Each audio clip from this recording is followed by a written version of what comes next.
All right, let's just briefly play that groove just with that new sense of enlightenment. Just yeah, just the last time, very last time.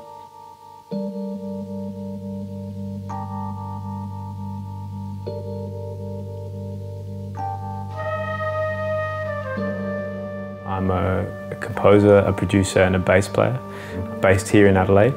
I work across a number of different projects. I kind of started out in a band called the Transatlantics, which I started straight out of university, and then out of that group was to form another group called the Shaolin Afronauts.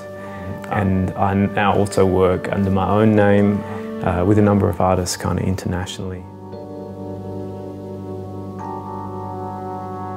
I guess my work is rooted in kind of jazz and Afrobeat and soul music.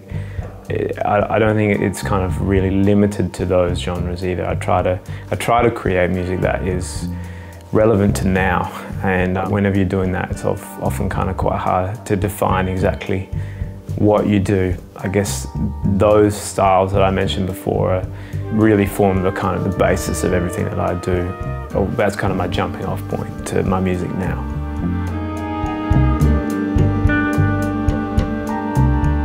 For me, it's really been a quest to try and find my own identity within the music that I love, you know, and within the music that really kind of makes me tick.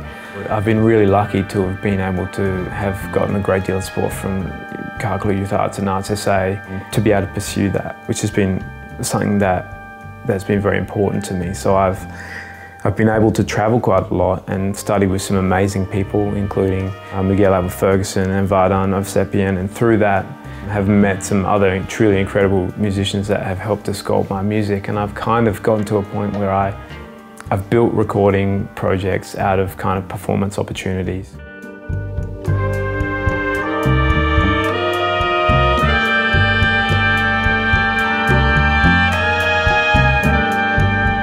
So the next thing was this future ensemble project, which took about a year to put together.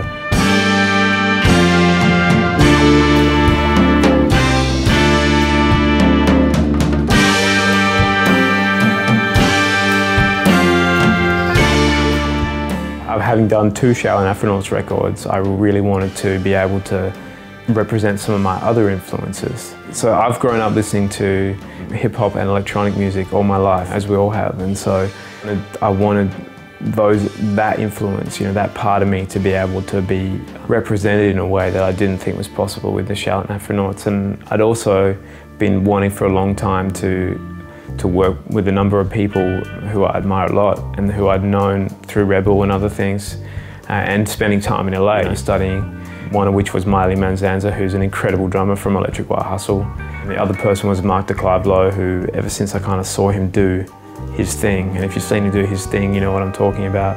I wanted to make that work with the other artists who I had already had a strong working relationship with, like Adam Page and John Hunt and Dylan Marshall from the Afronauts. So it was kind of an extension of that concept. It went in quite a different direction. I think if you listened to both those records and you knew me and you knew my music, you'd understand the kind of lineage between the two, but they are different and they've resulted in very kind of different sounding records. But yeah, I guess that kind of project-based approach has kind of become important to me because it allows me to really focus on one thing for a period of time and capture that.